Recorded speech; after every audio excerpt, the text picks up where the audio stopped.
The congregation erupted in murmurs. Some people turned to look at the associate pastor seated at the far right, his face suddenly pale. His wife, sitting beside him, gripped her handbag tightly, her knuckles turning white. A man in the choir whispered to his neighbor, "This cannot be true," while another voice hissed, "But I always suspected something." The room was no longer unified in worship.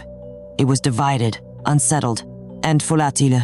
The young woman continued before anyone could stop her. She named another person as senior leader in charge of the church's youth fellowship.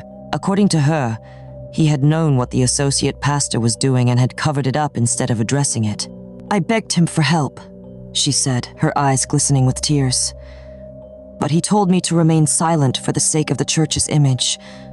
I suffered in silence while the people meant to protect me betrayed me." At that point, chaos broke out.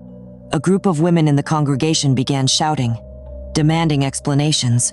A man stood up and pointed angrily toward the pulpit, shouting, "This is a lie from the pit of hell! She is here to scatter the church of God!" Others stood in defense of the young woman, clapping and urging her to continue speaking. An elderly mother of the church cried openly, shaking her head as if the weight of betrayal was too heavy to bear. The senior pastor, who until then had been seated quietly, stood up and tried to calm the crowd.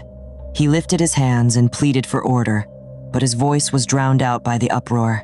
The ushers, unsure of what to do, moved toward the pulpit again, but the woman clung tightly to the microphone.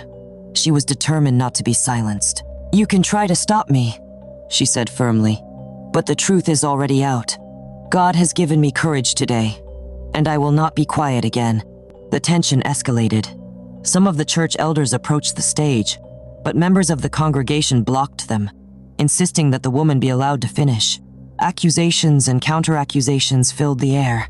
One man shouted that he had also been mistreated by leaders in the church and had kept quiet for too long. Another woman cried that her daughter had stopped attending the youth fellowship because of suspicious advances made toward her.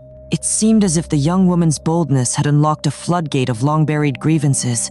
Phones came out instantly. Members recorded everything: the young woman's words, the shouting, the denials, and even the tears. Within minutes, short clips were already circulating on WhatsApp and Twitter. "Drama inside Lagos megachurch," one caption read, while another wrote, "Truth or lies, this testimony just scattered the church."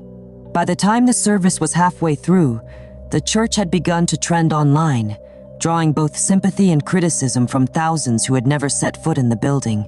Inside the sanctuary, the storm raged on. Some members rushed toward the leaders accused, demanding explanations.